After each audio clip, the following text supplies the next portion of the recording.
Olá pessoal, sejam muito bem-vindos aí a mais uma apresentação em forma de projeto de estágio, e hoje nós estaremos falando a respeito da importância da gestão escolar. Nós sabemos que sem uma gestão escolar, uma escola, para funcionar, ela precisa de organização, e sem gestão escolar a gente não consegue desenvolver o trabalho educacional da forma como que deve ser. Um trabalho bem feito, um trabalho bem gerido, um trabalho com excelência. E nós vamos nos aprofundar um pouco mais a respeito desse assunto a partir da nossa apresentação. Visão geral sobre a gestão escolar e entrevista ao corpo docente da escola sobre como fazer uma educação de qualidade em tempos de pandemia referente ao ano de 2021. Então, esses são os principais tópicos que nós iremos discutir e abordar ao longo dessa apresentação. Minha escola tem ação, meta. Toda escola precisa ter meta, né? Isso perpassa pela ação que é desenvolvida nessa escola, ok? E é importante que a escola estabeleça objetivos. Número 1, fortalecer a gestão escolar visando a melhoria da qualidade do ensino da educação básica. 2, reduzir as taxas de abandono, reprovação, aprovação por conselho de classe e distorção idade série. Então, frente às dificuldades de acesso, né, que muitas vezes os alunos passam por conta até mesmo de falta de condição financeira, por falta até mesmo de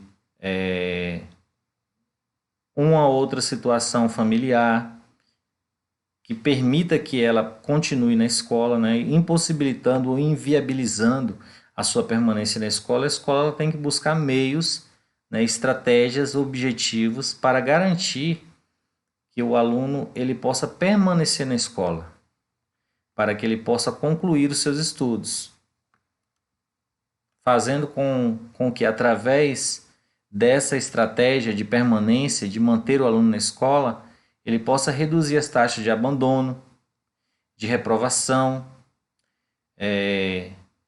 aprovação por conselho de classe e distorção de idade série, evitando assim muitos problemas.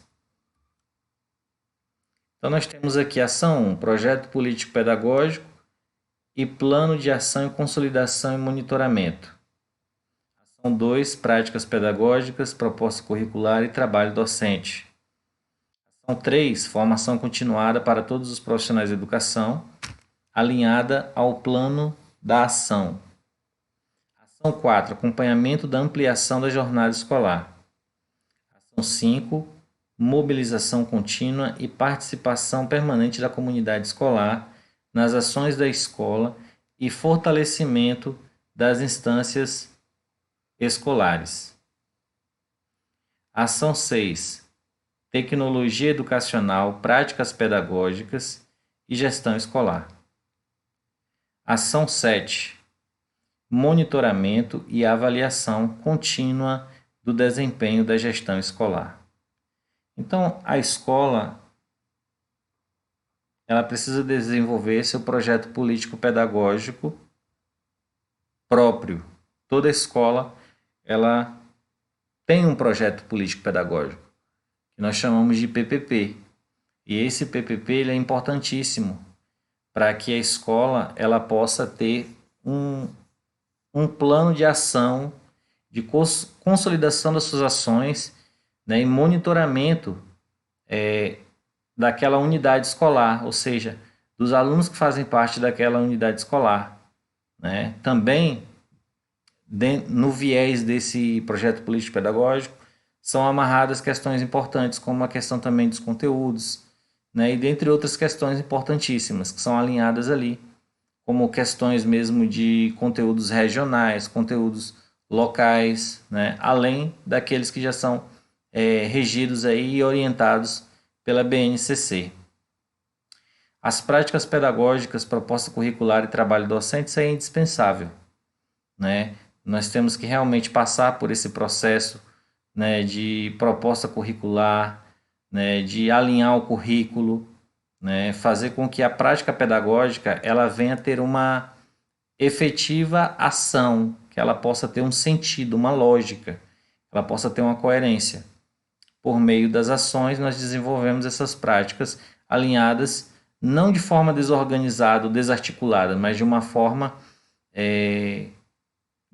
muito bem alinhada, muito bem estudada, planejada, para que a gente possa ter aí resultados positivos. Quando a gente fala de formação continuada para todos os profissionais da educação, a gente está falando do projeto de formação, né, e capacitação que tem acontecido ao longo dos anos, né, e esse ano não tem sido diferente, né. Isso acontece e isso tem acontecido em várias cidades, em vários estados, e a escola, assim como os profissionais que fazem parte dela, eles precisam continuamente de capacitação, de orientação, de gestão, para que eles possam ampliar a visão de mundo, para que eles possam dar uma contribuição maior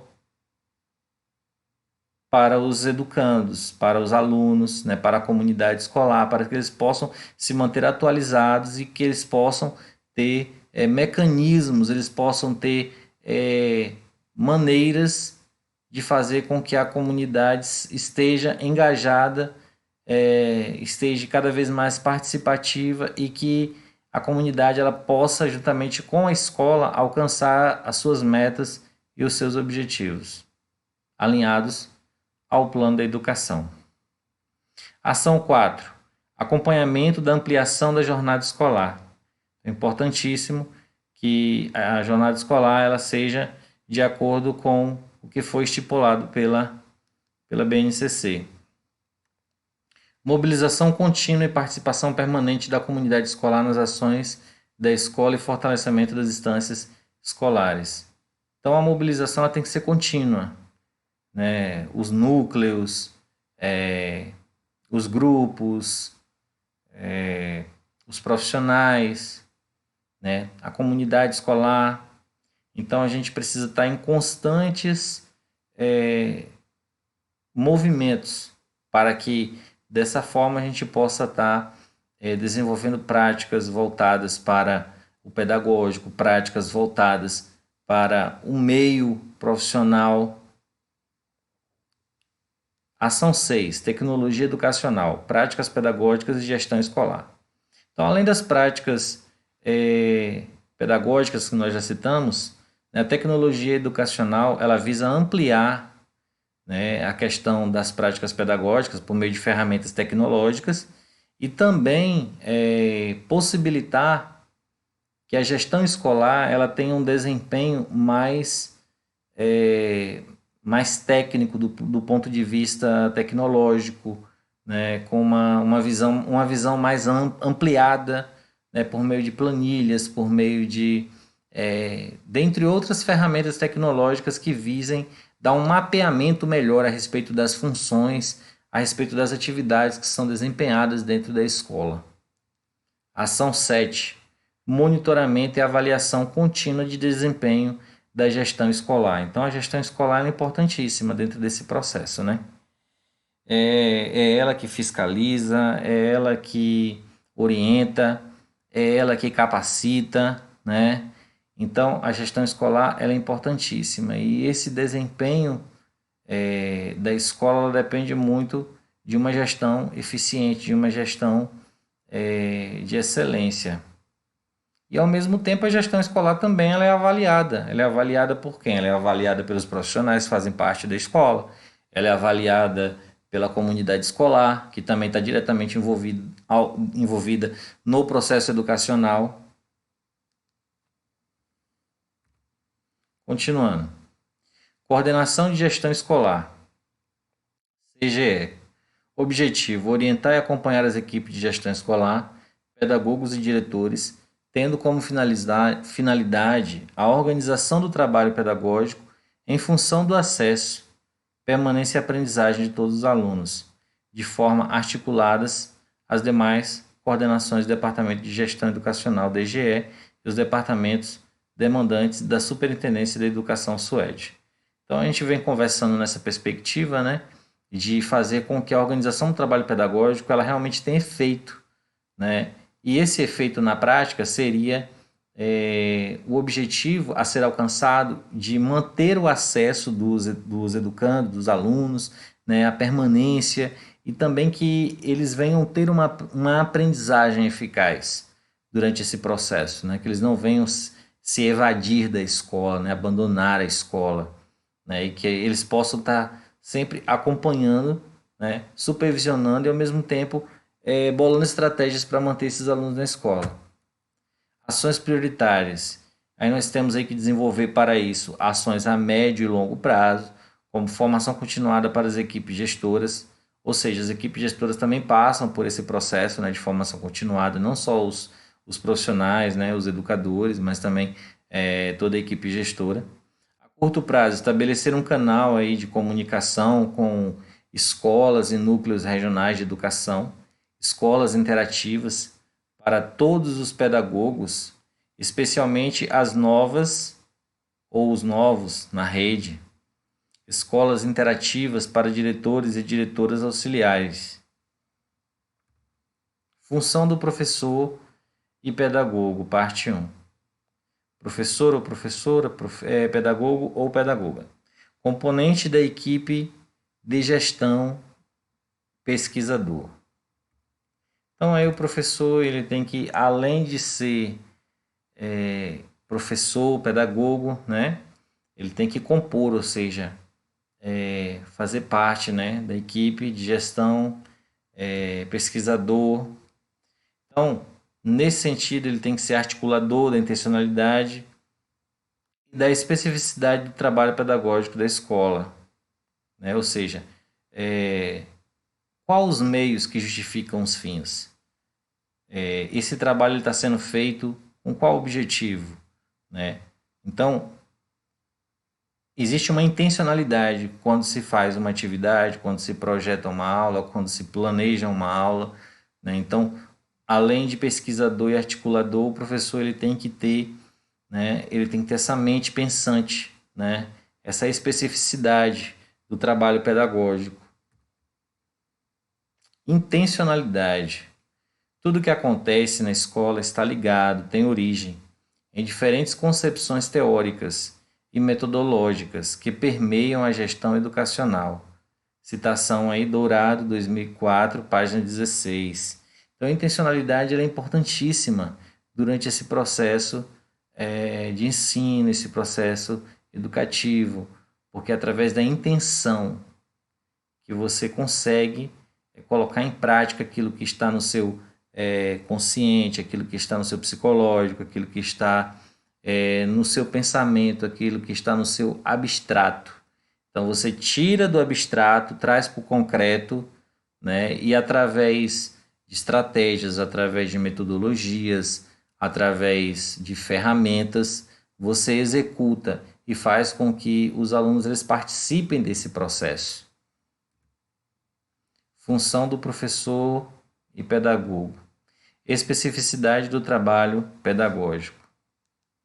O trabalho educativo é o ato de produzir, direta e intencionalmente, em cada indivíduo, singular a humanidade que é produzida, histórica e coletivamente, pelo conjunto dos homens.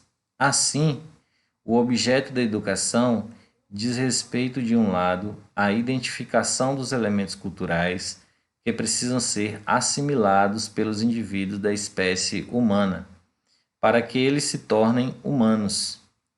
De outro lado, e concomitantemente, a descoberta das formas mais adequadas para atingir esse objetivo. Então, a educação, além de você ter que ser um ser pensante, né, intencional, articulador, você também tem que construir elementos culturais, né, de natureza humana, que venha sensibilizar um outro humano, né? Que você possa fazer as atividades de uma maneira pensada, né? De uma maneira muito bem elaborada, de forma que o seu trabalho ele venha surtir efeito. E existe uma questão da afetividade também, né? Não é só a execução pela execução, mas a questão do afeto, é a questão do educando também se identificar com o professor, né? Que planeje essa ação para que ele possa ter um resultado mais eficiente. Tem papel essencial na gestão escolar, profissional, pesquisador. Então, é importantíssimo que, além de ser professor, ele seja um profissional pesquisador, né?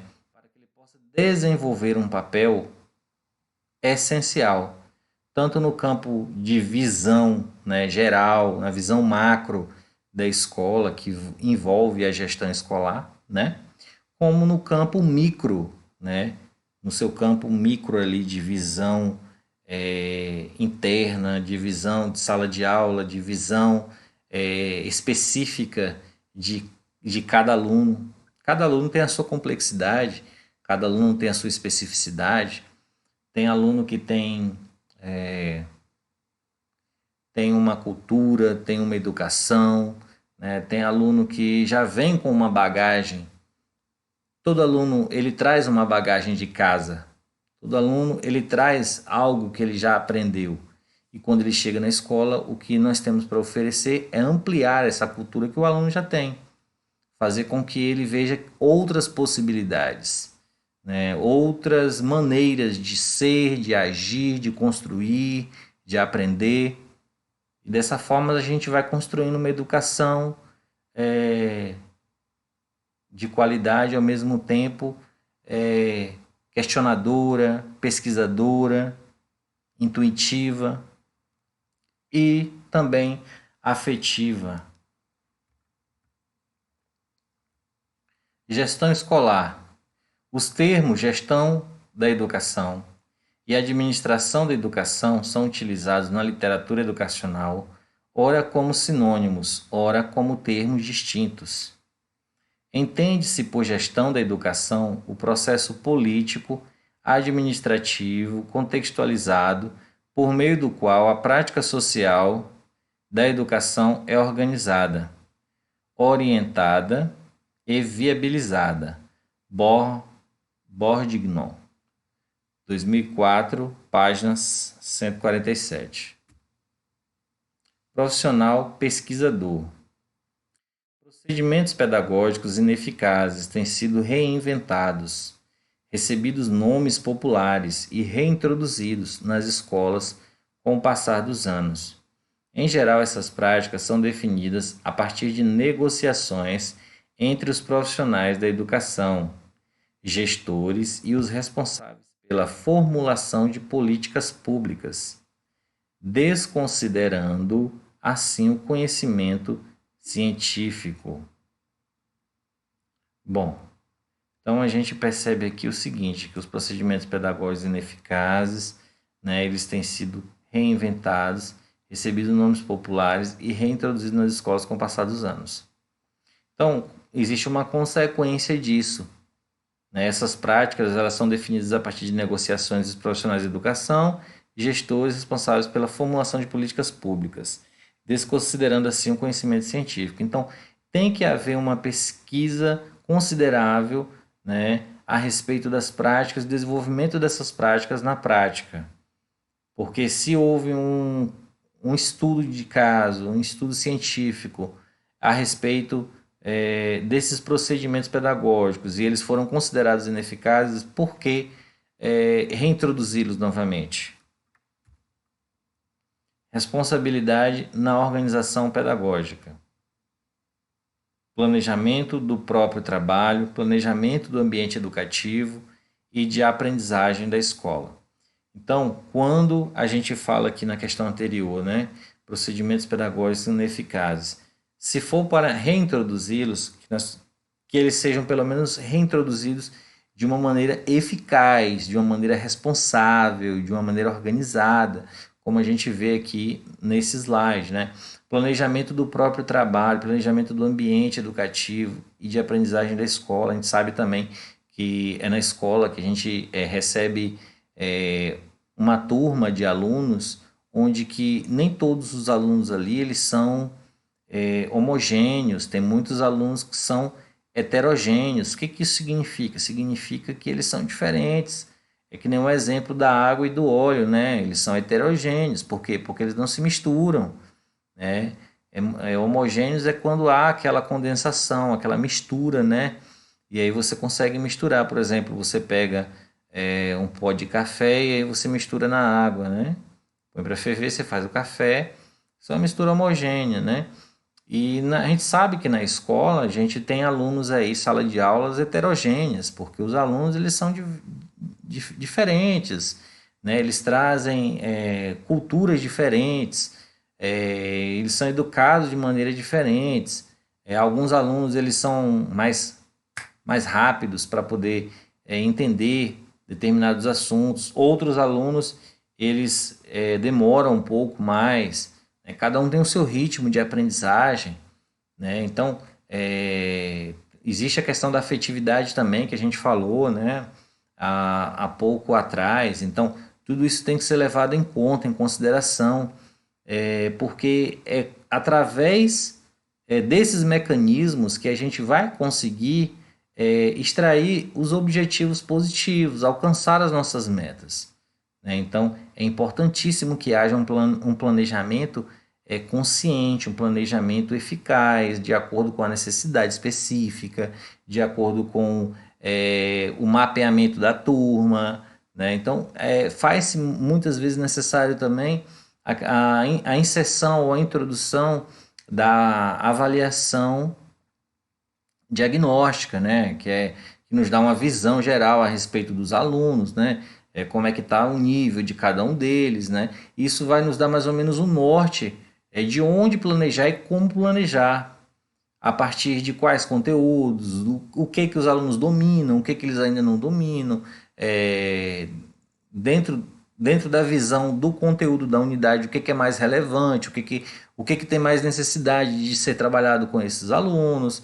Então, todo esse cuidado é um cuidado que tem que ser passado, né, de maneira bem minuciosa pelo educador, para que ele possa ter os objetivos dele alcançados, né, e as metas aí batidas. Atuação no âmbito dos diferentes segmentos da comunidade escolar, ligadas direta ou indiretamente à organização do trabalho pedagógico, né? Então a gente tem aí segmentos diferentes e esses segmentos aí eles precisam estar ligados direta ou indiretamente à organização do trabalho pedagógico, encaminhamento junto aos professores, encaminhamento junto aos alunos, encaminhamento junto aos pais, né? Então todos os segmentos têm que estar diretamente ligados ali, conectados. Prioridade na escola pública. Gestão democrática. Gente, é imprescindível que haja gestão democrática. É imprescindível que se tenha o trabalho coletivo. É imprescindível que isso seja feito com ética profissional, né, comprometimento político pedagógico com a educação pública. Então, esses são valores que a escola pública ela precisa, né? Ela precisa garantir na educação, né? Então são metas aí estipuladas que são extremamente necessárias para que a gente possa ter uma educação eficaz. Compromisso com o processo de ensino-aprendizagem, práticas pedagógicas com ênfase na dimensão humana e social da aprendizagem. Formação continuada como processo permanente. Atenção à questão da diversidade sociocultural, né? Então, assim, existem, como falei, diversas culturas, né? E essas culturas, elas têm que estar o quê? Elas têm que estar atreladas a uma unificação, né? Elas têm que buscar ali um emparelhamento, elas têm que buscar ali uma condição de igualdade, né? A formação continuada como processo permanente é imprescindível para que se possa trabalhar de maneira cada vez mais atualizada, cada vez mais eficaz, cada vez mais competente, porque através da formação continuada que os nossos horizontes eles serão ampliados, a nossa visão será aberta cada vez mais. Práticas pedagógicas com ênfase na dimensão humana e social da aprendizagem, né? Então, existe um ser humano por trás daquele aluno, né? Existe uma prática pedagógica que precisa ser feita na construção de um ser, na construção, né, de um ente, na construção de um emocional, de um ser humano, né? Então isso é muito importante para estabelecer conexões, né, sociais, conexões afetivas, conexões de aprendizagem. Coordenação de atividades coletivas, elaboração ou relaboração do projeto político-pedagógico, documento maior da escola que norteia as decisões, ações, elaboração ou reelaboração do regimento escolar. Lei maior da escola que respalda as normas. Então, se verificar se o documento do projeto político-pedagógico, que nós chamamos de PPP, que é o documento maior da escola que norteia as demais ações, se ele está de acordo, né, com a realidade daquela escola, de acordo com a realidade daquela comunidade, de acordo com a realidade, né, daquela sociedade.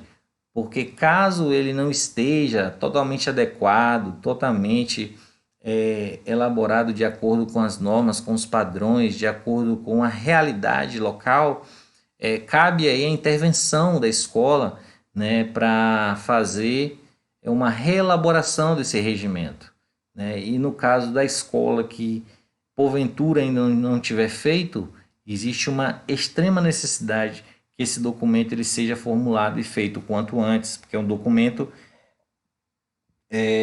de importância muito grande para a escola. Articulação com toda a comunidade escolar. Então, essa articulação ela tem que ser uma articulação que envolva todos que estão ali presentes, né? Todos os profissionais, né? Todos os educadores, todos os alunos, né? Então, estudo constante, pesquisa, diálogo, interrelação, teoria e prática, para que eles possam ter um ambiente harmonioso, para que eles possam ter um ambiente cada vez mais educativo, um ambiente onde que eles possam estar alcançando metas, onde eles possam estar alcançando seus objetivos educacionais. Função do professor ou professora, pedagogo ou pedagoga. Concepções e tendências da educação. Então, teorias não críticas. Teorias críticas reprodutivistas e teorias críticas. Vamos ver agora o que seria um pouquinho de cada uma delas, tá? As teorias não críticas são aquelas que contêm uma pedagogia tradicional ou conservadora, pedagogia escalanovista e uma pedagogia tecnicista. A teoria crítico-reprodutivista são aquelas que possuem sistema de ensino enquanto violência simbólica, escola enquanto aparelho ideológico de Estado e teoria da escola dualista. Teorias críticas, aquela que possui seu sistema de pedagogia libertária, pedagogia libertadora e pedagogia histórico-crítica. É importante conhecer a respeito das concepções e tendências da educação para que a gente possa estar escolhendo aí a concepção e a tendência que mais se enquadra à nossa realidade e ao nosso momento, né, de educar e de fazer a construção, né, do aluno enquanto cidadão pleno para o desenvolvimento da sociedade. Função do professor ou pedagogo ou pedagoga, parte 1. Então nós temos aí agora uma citação aí muito boa, né? Tecendo a manhã, um galo sozinho não tece uma manhã. Ele precisará sempre de outros galos, de um que apanhe esse grito que ele e o lance a outro, de um outro galo que apanhe o grito de um galo antes e o lance a outro, e de outros galos que com muitos outros galos se cruzem os fios de sol de seus gritos de galo, para que amanhã, desde uma teia tênue, se vá tecendo entre todos os galos. João Cabral de Melo Neto. Então a gente percebe aí, né, que o trabalho ele é um trabalho unificado, ele tem que ser um trabalho a modo de formiguinha, né? Tem que ser um trabalho com dedicação, um trabalho bem elaborado, um trabalho feito com muito amor, porque através da participação efetiva de todos os envolvidos e da união desses envolvidos, né? Desde a concepção da visão, desde a concepção dos objetivos, desde a concepção das metas que foram estabelecidas ali naquele setor educacional, que nós iremos conseguir alcançar os nossos feitos, né? Alcançar as nossas realizações. E isso permeia uma união muito grande, um envolvimento de todos, para que toda a comunidade escolar possa ser beneficiada, né? Linda aí, né? Lindo poema aí, João Cabral de Melo Neto. Gestão escolar e seu contexto educacional. Bom, então agora a gente vai aprofundar um pouquinho mais a respeito do contexto educacional da gestão escolar, tá bom?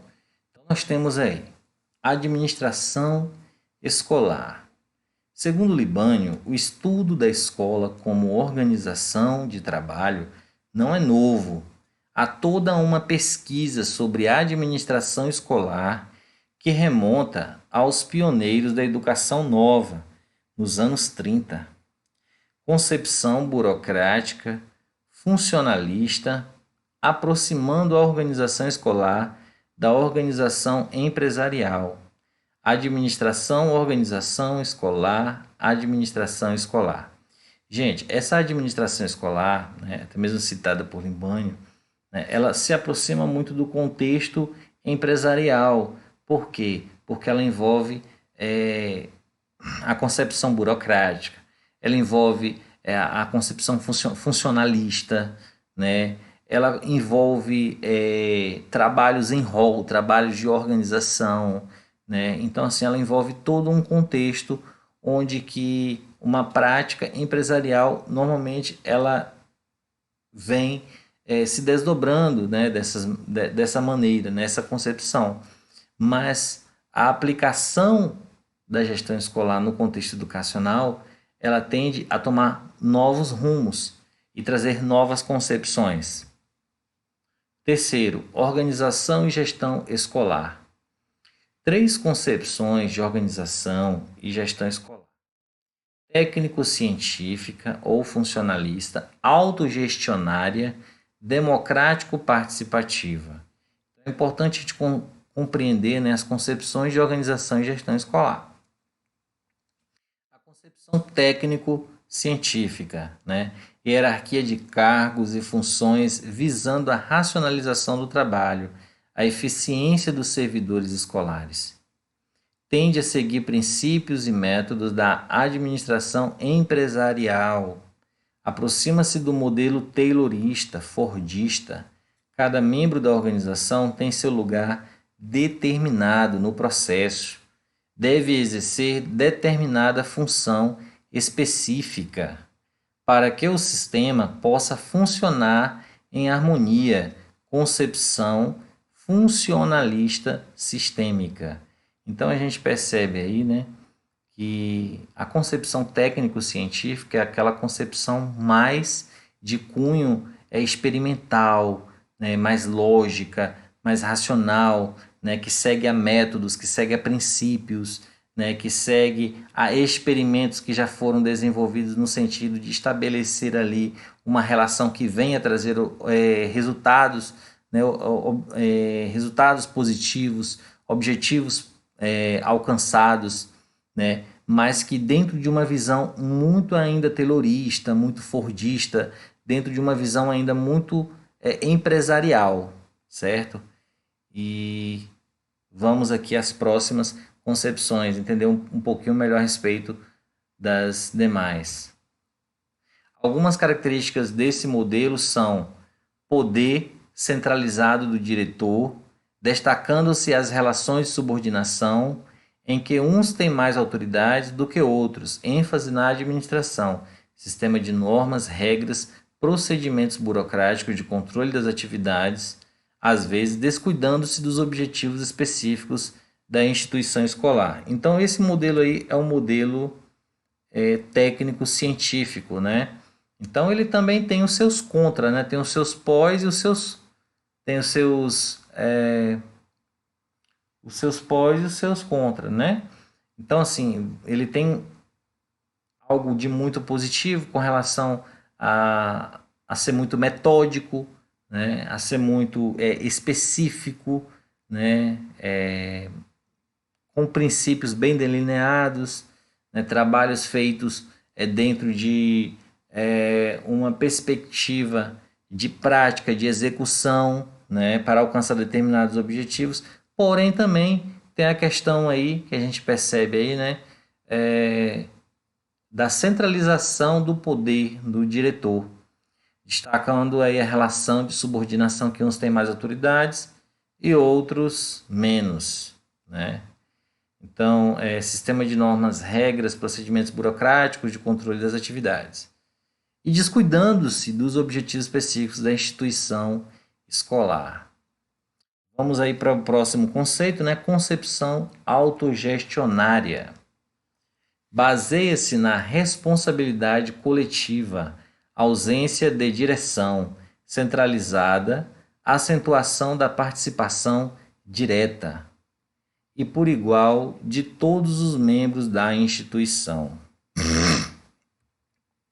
Algumas características: ênfase nas interrelações mais do que nas tarefas, decisões coletivas, assembleias, reuniões, ênfase na auto-organização por meio de eleições e alternância no exercício de funções. Recusa sistemas de controle, acentuando-se a responsabilidade coletiva. Bom, essa concepção é a concepção autogestionária, né? É uma concepção assim mais democrática do ponto de vista, né, da educação. É uma concepção que envolve uma responsabilidade coletiva, né? Aí a gente fica claro, a gente percebe aí a ausência de uma direção centralizadora, né, ou centralizada, né, a acentuação da participação direta e por igual de todos os membros da instituição, ou seja, a responsabilidade ela fica mais coletiva, ela fica mais dividida por todos, né, e não fica centralizada tanto na questão da pessoa, da direção ou do diretor, né? E algumas dessas características que a gente consegue perceber também é a questão da ênfase, né? Que é dada mais nas relações pessoais do que nas tarefas. Então, observa-se muito o indivíduo, né? As relações, a ênfase é nas interrelações, né? As decisões coletivas são por meio de assembleias, reuniões, né? Então, assim, do ponto de vista democrático é algo muito bom, porque as ideias elas são construídas por um grupo, né? Por uma maioria e não por uma minoria onde que centralizou-se o poder nessa minoria e ela tomou essas decisões e já veio delegando, né, essas responsabilidades para que os outros apenas cumpram as suas funções. Ao contrário disso, ela é uma concepção que traz não a individualidade, mas a coletividade, no sentido de que todos possam construir junto essas ideias, possam construir junto, né, essas novas formas de trabalho, essas novas relações que serão ali desenvolvidas nesse ambiente aí organizacional, né? Então, a auto-organização por meio de eleições e alternância de exercício de funções, também tem a questão, né, da facilidade que eles vão ter de mudar de funções, mudar de cargos, no sentido de hierarquia, né? Porque podem assumir novas responsabilidades, né? Vão existir eleições, né, entre eles. Um grande aspecto que a gente pode ver, que a gente pode perceber, é a questão da mudança de direção, a questão da mudança de alguns cargos, né, que são cargos mais ligados à questão financeira, à questão de logística, né? Então, isso acaba que dividindo as responsabilidades, né?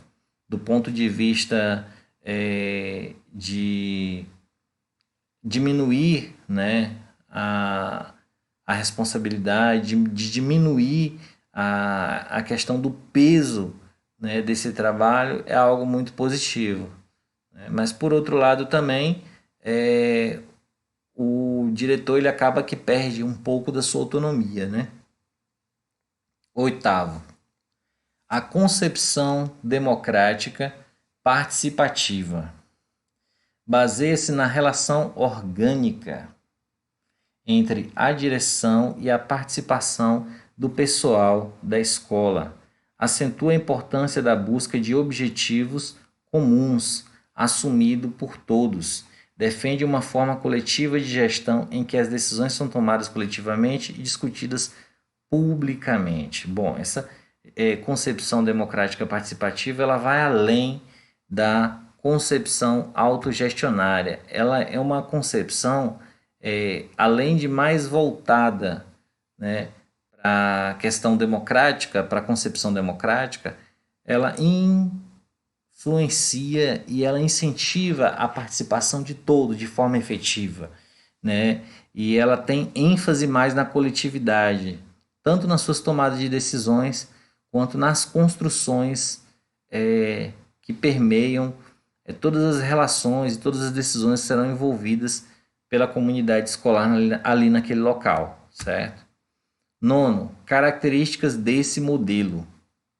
Definição explícita de objetos sociopolíticos e pedagógicos da escola pela equipe escolar.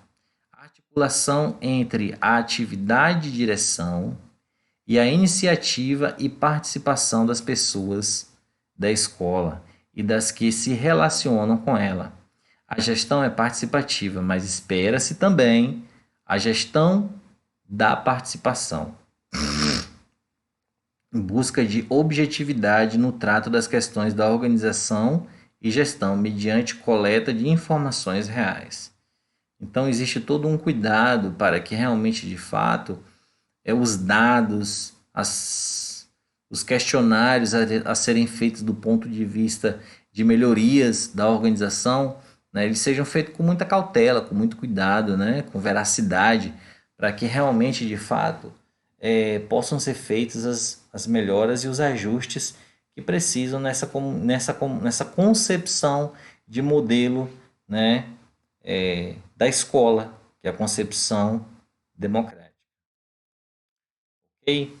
Décimo, acompanhamento e avaliação sistemáticos com finalidade pedagógica. Uma vez tomadas as decisões coletivamente, advoga que cada membro da equipe assuma sua parte no trabalho, acompanhamento e avaliação sistemáticos com finalidade pedagógica. Então exige que cada profissional ele tenha o seu sistema pedagógico muito bem elaborado, né, que ele faça uma autoavaliação, né, e que ele se permita entregar o máximo possível em termos de qualidade, em termos de orientação, em termos de diagnóstico, para que eles possam estar cada vez mais desenvolvendo ações positivas no âmbito da escola. Então, nós vamos ter aqui, continuando, acompanhamento e avaliação sistemáticos com finalidade pedagógica, diagnóstico, acompanhamento dos trabalhos, reorientação dos rumos e ações e tomada de decisões. Todos dirigem e são dirigidos. Todos avaliam e são avaliados. Atualmente, o modelo democrático participativo tem sido influenciado por uma corrente teórica que compreende a organização escolar como cultura. Ok, vamos aí para o próximo. Sociais, próprios membros. Entende que a escola não é uma estrutura totalmente objetiva, mensurável, independente das pessoas. Ao contrário, ela depende muito das experiências subjetivas das pessoas e de suas interações sociais. Em outras palavras, dizer que a organização é uma acultura significa que ela é construída pelos seus próprios membros. As concepções de gestão escolar refletem posições políticas e concepções de homem e sociedade. O modo como uma escola se organiza e se estrutura tem um caráter pedagógico, ou seja, depende de objetivos mais amplos sobre a relação da escola com a conservação ou transformação social. Discutir o tema gestão democrática, considerando a realidade dinâmica e complexa, implica em tratar a base político-pedagógica das relações que nela se estabelecem. 15. Bases político-pedagógicas. O fio condutor das relações. O termo gestão democrática não aparece no vocabulário, na literatura e nas conduções das políticas públicas para a educação da atualidade, por acaso. Segundo Libânio, 2004, a intencionalidade projeta-se nos objetivos que dão rumo à direção da ação. O gestor responsável pelo espaço educacional assume posturas referentes ao contexto da prática escolar. Suas experiências pessoais, a influência das políticas públicas, do entorno onde a escola está inserida, do grupo de profissionais nas dimensões pedagógica, técnica e política. 18º. O gestor, na dimensão política, exerce o princípio da autonomia que requer vínculos mais estreitos com a comunidade educativa, os pais, as entidades e organizações paralelas à escola. Libânio, 2004. Segundo Libânio, autonomia é a faculdade das pessoas de autogovernar-se, de decidir sobre seus próprios destinos. A autonomia de uma instituição significa ter o poder de decisão sobre seus objetivos e suas formas de organização, manter-se relativamente independente do poder central, administrar livremente recursos financeiros. Segundo Libânio, 2004, página 217, hoje estão disseminadas práticas de gestão participativa, liderança, atitudes flexíveis e compromisso com as necessárias mudanças na educação. Muito importante para o gestor educacional é a necessidade de administrar suas próprias ações, respeitando as diferenças, pesquisando, analisando, dialogando, cedendo, ouvindo e, acima de tudo, aceitando opiniões divergentes. 20. O gestor educacional deve ter muita disciplina para integrar, reunir os esforços necessários para realizar as ações determinadas para a melhoria da qualidade de ensino. Ter coragem de agir com a razão e a liderança para situações mais adversas do cotidiano. 21. Na perspectiva epistemológica, a gestão democrática se ampara numa concepção sociocrítica. Implica processos de participação, autonomia e divisão de poder, o que sugere corresponsabilidade, divisão, descentralização, inclusive no campo político. Descentralização é conceito-chave para se entender as políticas educacionais no contexto de democratização da gestão. Quando o conceito de descentralização está baseado numa lógica democrática participativa, ele tem por referência a criação de mecanismos que levam ao alargamento do espaço público. O processo de descentralização da educação imposto pela política brasileira é classificado de economicista instrumental, por ações se constituírem muito mais em transferência de responsabilidade do que por partilha de poder. Então, a questão da gestão, né, do ponto de vista democrático, participativo, ele vai muito além do que simplesmente a transferência de poder. Mas, ao invés disso, ele tem ênfase na transferência de responsabilidade.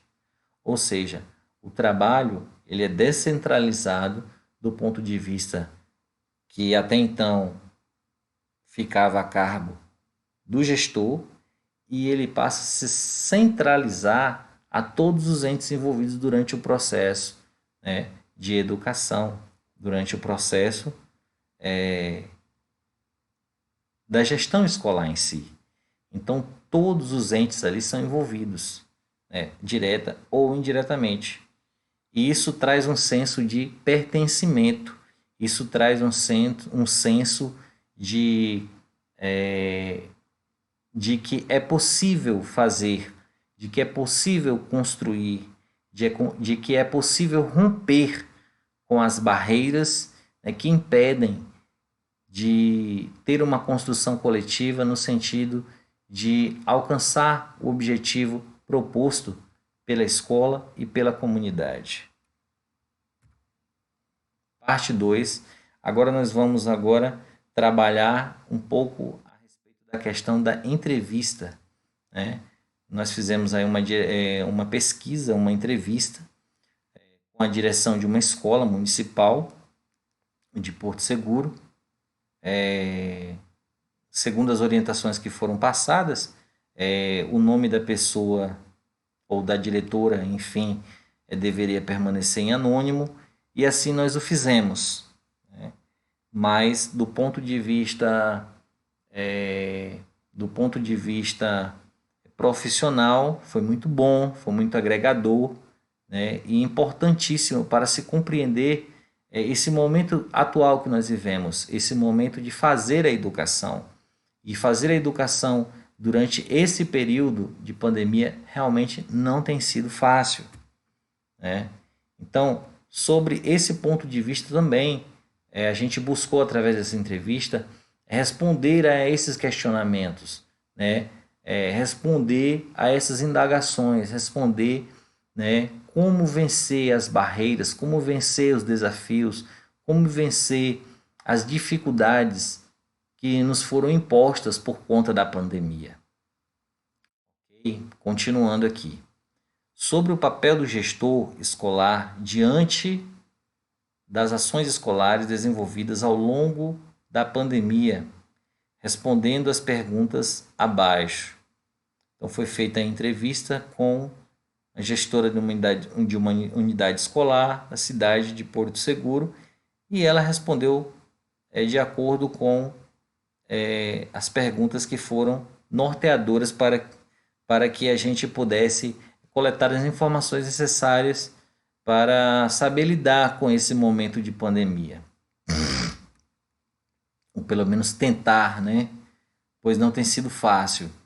A realidade das escolas, nem todas as escolas têm a mesma realidade, né? A realidade de um local é diferente da outra, né? Isso envolve processos, isso envolve aquisições, isso envolve equipamentos eletrônicos, isso envolve pessoal, isso envolve capacitação, né? Uma série de coisas e de detalhes que faz-se importante e necessário durante esse período. Como fazer a gestão de uma escola sem alunos fechada por conta da pandemia? Ela respondeu: esse momento é desmotivador, sem expectativas, principalmente em uma comunidade com recursos tecnológicos praticamente zero. Quais são os impactos na gestão escolar no período do isolamento social? Precisaremos recomeçar em todos os aspectos, redefinir metas antes almejadas para compensarmos todo esse tempo parado. Na verdade, a pandemia ela surgiu, né, no ano de 2019 para 2020 e ela pegou todo mundo de surpresa, né? E desde então algumas escolas fecharam, pelo medo da disseminação da doença, né? Não só a escola, mas alguns setores de trabalho também foram fechados. Alguns proprietários de comércio tiveram seus comércios é, fechados, com as portas baixadas, né? Por conta de decretos, por conta de uma série de coisas, né? Tudo isso visando diminuir a onda, né, de propagação do vírus, né? Então foram medidas que para alguns foram medidas rígidas, medidas duras, mas que para outros foram medidas necessárias, por uma questão assim de segurança do ponto de vista de saúde. Mas a gente percebe claramente que houve um prejuízo enorme, não só do ponto de vista econômico ou financeiro, mas houve também um prejuízo muito grande por parte da construção da aprendizagem do saber do educando, né, do aluno, da criança, do adolescente, do jovem aprendiz, né, e por aí vai. Então, o aluno, de um modo geral, ele teve, de uma forma muito brusca, os seus estudos interrompidos, né? Então, faz-se necessário, né, que haja uma elaboração, um planejamento de modo a suprir essa carência durante esse período, né? Esse período de escuridão sobre a educação, escuridão sobre a economia, né? Para que, através de um planejamento muito profundo, muito sério, seja jogada luz sobre esse momento tão sombrio na história da educação. Vamos lá, continuando aqui.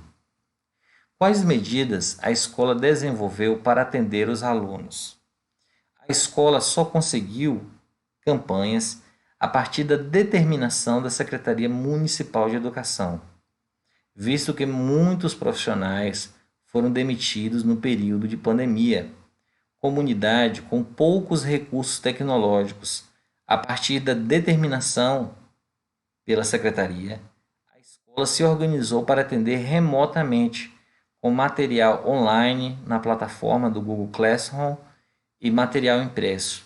Então veja que foi um período muito drástico, um período onde que as atividades elas foram suspensas de forma muito brusca, né? Mas ao mesmo tempo a escola não ficou parada. A escola ela buscou maneiras, ela buscou estratégias, ela buscou formas e até mesmo buscou capacitar-se, né? Reinventar-se para aprender a mexer e a dominar essas ferramentas dentro de um tempo muito curto, porque precisava-se que esses profissionais dessem uma resposta, né, frente a esses desafios, frente a essas dificuldades, e não foi fácil, porque entra nesse cenário também a questão econômica dos alunos, porque nem todos os alunos tinham acesso à internet em casa, tinham acesso a um celular disponível para poder estar acompanhando as aulas virtualmente ou entrando na plataforma, acessando o Google Classroom, respondendo as atividades via internet, né? Então, esses que não tinham esse aparato, né, o que eles tinham era o material impresso. Então, também foi pensado em garantir com que esses alunos com grande dificuldade econômica tivessem o acesso a pelo menos o material impresso. O material impresso ele era produzido, né, com exemplos, com atividades, bem contextualizado, para que esses alunos eles pudessem entender ou pelo menos aproximá-los mais da realidade das atividades, né, e da proposta curricular que era desenvolvido na escola. Como foi ou será planejar o retorno das aulas? Reconstrução total. Temos discutido a necessidade de reformular todo o planejamento da melhor forma para atendermos todas as deficiências que já tínhamos e adquirimos nesses quase 2 anos longe da escola. Continuando, como será a gestão escolar após a pandemia? O que mudará? Acredito que a flexibilização é um dos pontos mais pensados para esse momento de mudança. Todos tiveram perdas e precisam ser ouvidos com atenção. Realmente foi um momento, além de um momento difícil, né, do ponto de vista técnico, né, científico, mas também foi um momento de extrema reflexão, de extremo pensar, né, porque houve perdas de muitas vidas, muitas pessoas se perderam durante esse processo. Isso não pode ser desconsiderado de maneira nenhuma, né? Essas vidas, elas tiveram e têm muita importância, né, para os seus entes, para os seus familiares, né? Então existe também todo um processo de acolhimento, existe todo um processo afetivo, né, um processo de, dentro do ponto de vista emocional, estar pronto para receber da melhor maneira possível o retorno desses educandos, né? Nesse cenário que ainda é pandêmico, que ainda é de difícil compreensão, mas bolando, criando estratégias e ouvindo as opiniões, para que a partir daí possa ter norte de direção cada vez mais seguros e eficazes, no sentido de garantir que a educação ela seja realmente levada adiante, ela seja garantida, né, conforme o que está na lei, a quem precisa. Quais ações poderão ser desenvolvidas no âmbito da gestão escolar para minimizar os prejuízos pedagógicos em razão da pandemia? Penso que, com o apoio da Secretaria Municipal de Educação, podemos avançar com um bom projeto de reforço escolar, envolvendo toda a comunidade escolar. Marque com um X alternativa que contemple a realidade da escola. Qual o formato de ensino adotado pela escola? Remoto ou híbrido? Eles adotaram inicialmente o formato remoto. Acreditamos que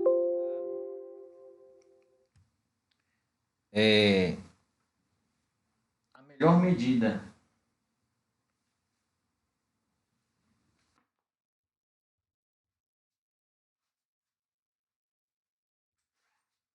formato remoto.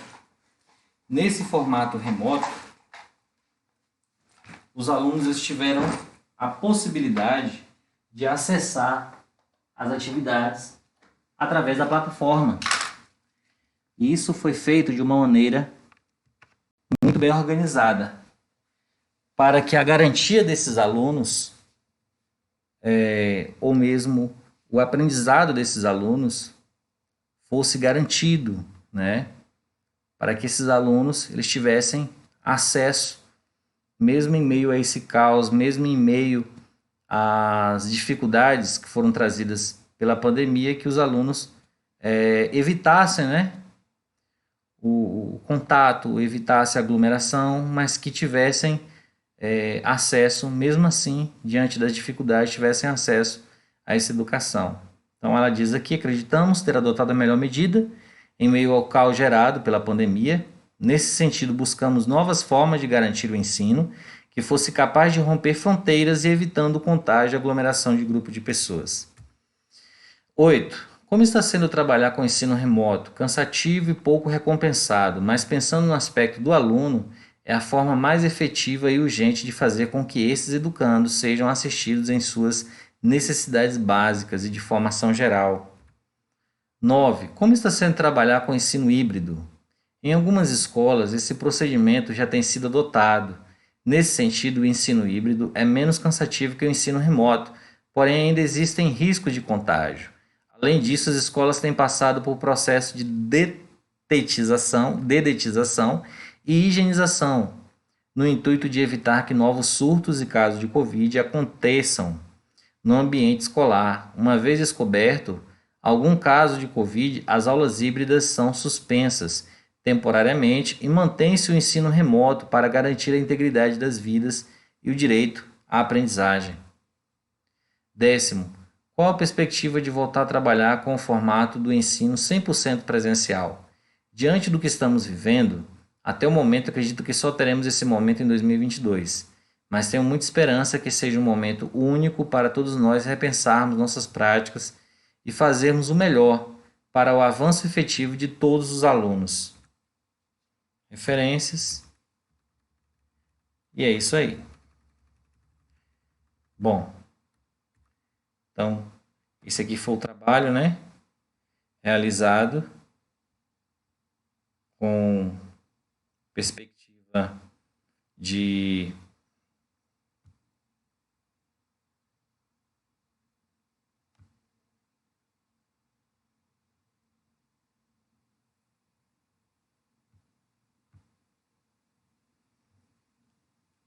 concretizar aí a entrega do projeto de estágio. Espero que o objetivo tenha sido cumprido com êxito.